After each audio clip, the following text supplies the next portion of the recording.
Oi pessoal, tudo bem com vocês? Hoje eu vim aqui conversar com vocês a respeito do colágeno.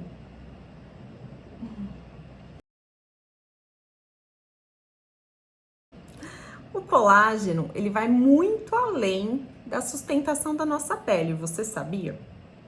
Será que quando eu tomo um suplemento à base de colágeno, de fato esse colágeno vai ser transformado em colágeno? Ou é pura jogada de marketing? Vem comigo que a Química explica.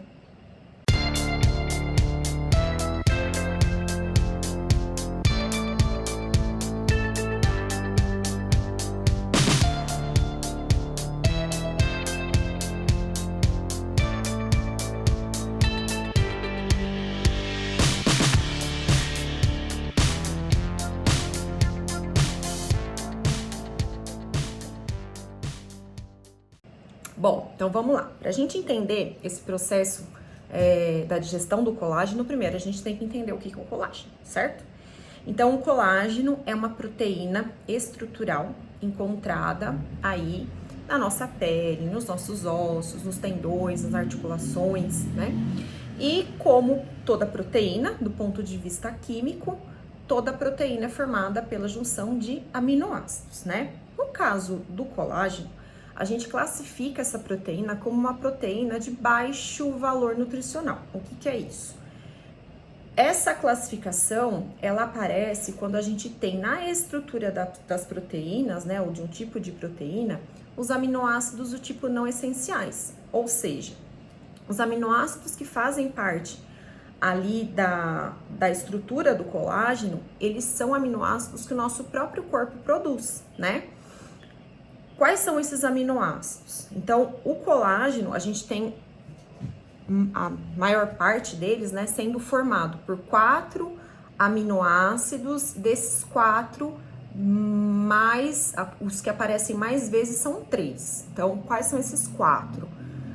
É a glicina, a alanina, a prolina e a 4-hidroxiprolina.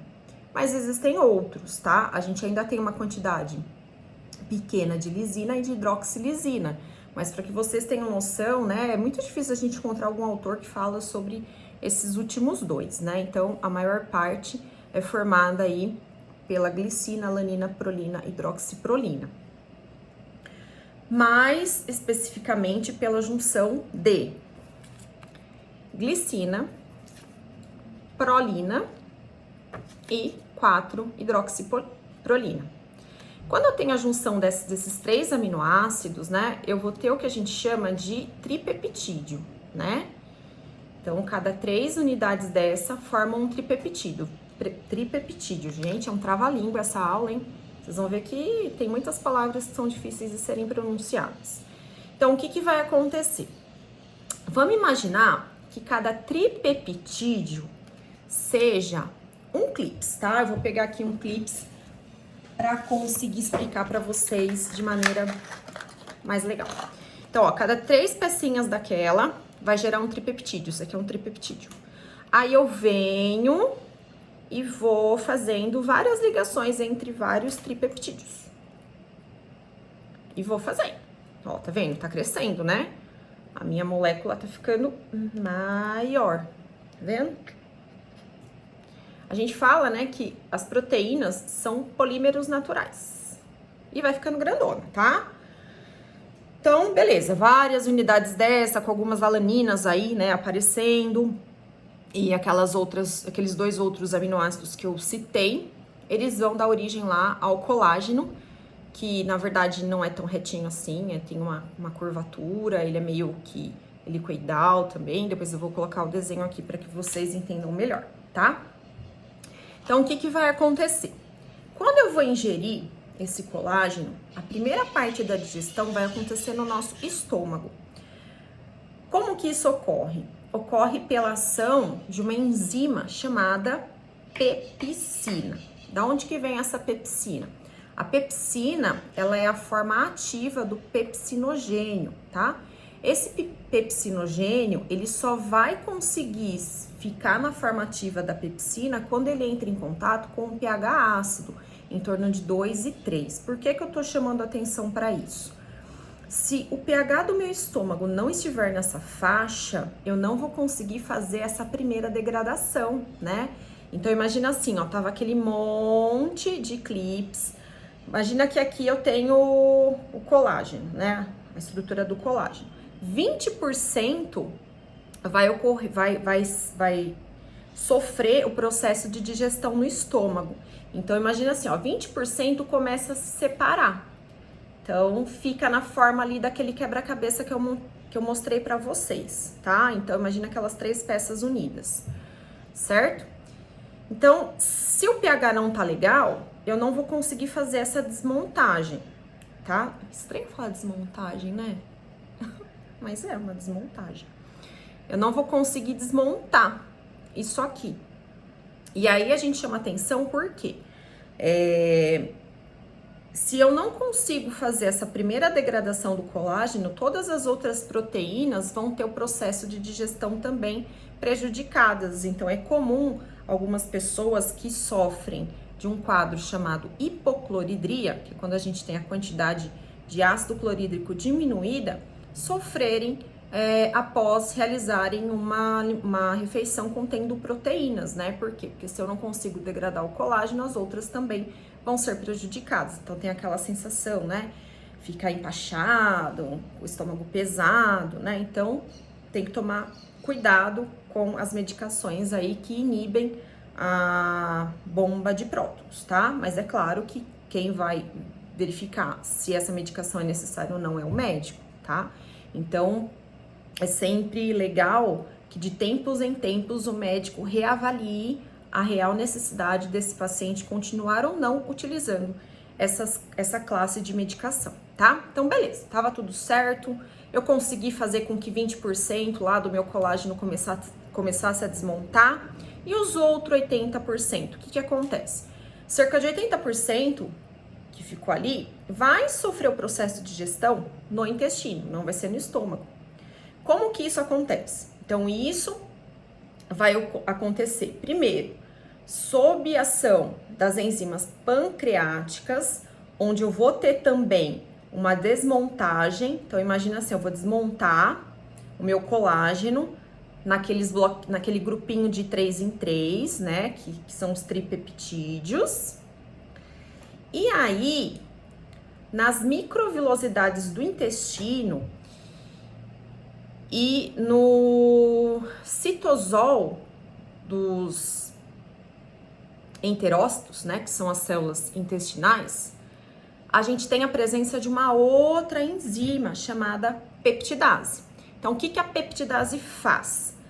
Tanto aqueles tripeptídeos que foram desmontados no estômago, como esses tripeptídeos que foram desmontados agora pelas enzimas pancreáticas, né? Então, o colágeno que foi desmontado em tripeptídeo, esses tripeptídeos vão ser desmontados em partinhas ainda menores. Então, lembra lá no comecinho da aula que eu mostrei a estrutura do colágeno, né? Então, a gente tinha principalmente glicina, prolina e 4-hidroxiprolina.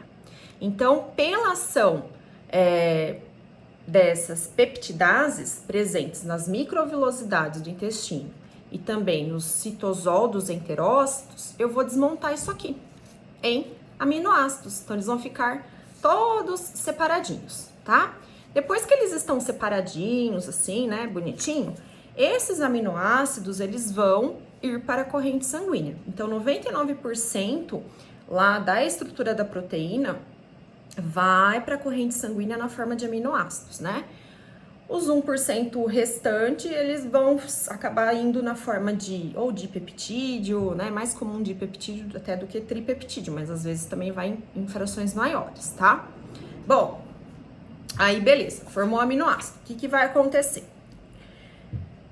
Esse aminoácido, através da ação de um transportador, ele vai chegar no interior da célula, né? Então, nunca a proteína, ela vai conseguir atravessar a célula, porque a proteína é uma molécula muito grande, então por isso que ela tem que ser degradadinha até chegar nos aminoácidos, e aí ela vai entrar na célula. A proteína, na verdade, ela é formada dentro da nossa célula, então é lá dentro que eu vou ter ou não essa proteína sendo formada, sendo transformada aí novamente em colágeno, tá?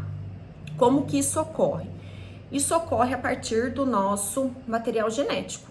Então, a gente tem o DNA se transformando em RNA mensageiro a partir do processo chamado transcrição, e esse RNA mensageiro é que vai fazer a combinação dos aminoácidos para a formação de uma nova proteína. Então, o que a gente comenta?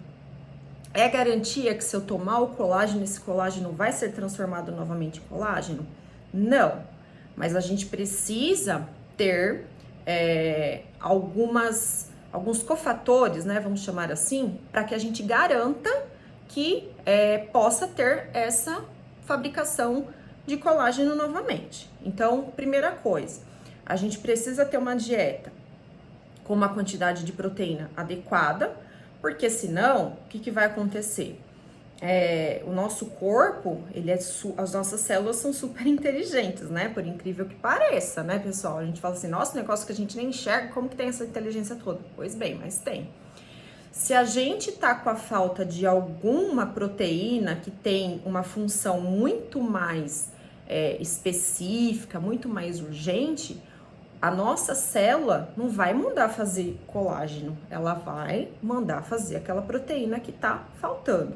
Então, a primeira coisa é ter um aporte proteico aí pela ingestão, através da alimentação adequada. O que mais? A gente escuta falar sobre a vitamina C. Então, por que a vitamina C ela é extremamente importante? Eu comentei que uma das pecinhas lá da proteína chamada colágeno é um aminoácido chamado 4-hidroxiprolina. Como que esse 4-hidroxiprolina é formado? Ele é formado a partir da hidroxilação da prolina. A hidroxila, para quem não lembra, é o grupamento OH, né? Então, quando a gente vai estudar química, ali na química orgânica, a gente fala bastante sobre hidroxila. E como que eu vou conseguir fazer isso? Eu faço isso a partir de uma enzima, tá?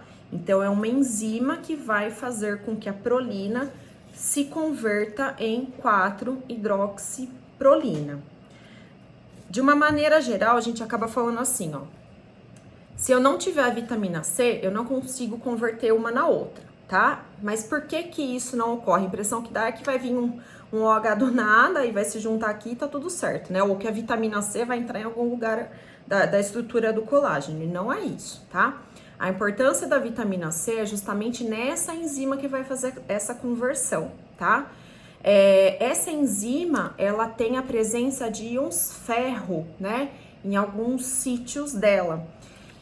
E esse ferro, ao longo dos processos de outras reações que essa enzima faz, ele acaba se oxidando. E quando ele fica oxidado, essa enzima perde a sua função. Então, ela tem que voltar para a forma reduzida. E como que eu vou fazer isso? Eu faço essa conversão na forma reduzida através da vitamina C, através do ácido ascórbico, tá? Então, a gente precisa ter um aporte proteico legal pela digestão, pela ingestão, perdão, e também o uso aí, né, ou a ingestão adequada também de vitamina C. Como eu comentei no começo, hoje a gente sabe que as funções do colágeno, então beleza, tá tudo certo, eu vou conseguir fazer colágeno, belezinha? Eles vão muito além da firmeza na pele, né? A gente tem indicação de colágeno, principalmente do tipo 2, né? Ali para aqueles processos de osteoartrite, né? Então, que os pacientes têm muita dor.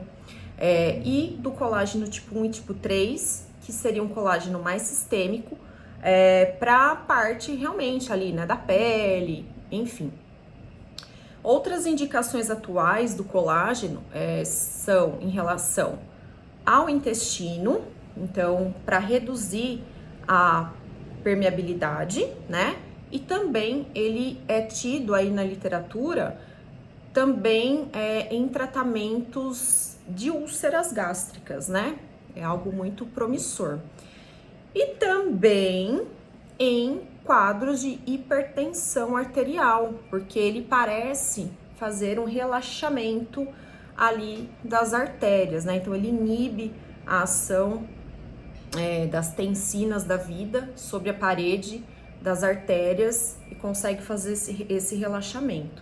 Então percebam, né? O colágeno ele vai muito além da estética atualmente, mas para a gente garantir que ele funcione e que a gente não jogue dinheiro fora, mais uma vez, a gente precisa ter uma alimentação balanceada e adequada.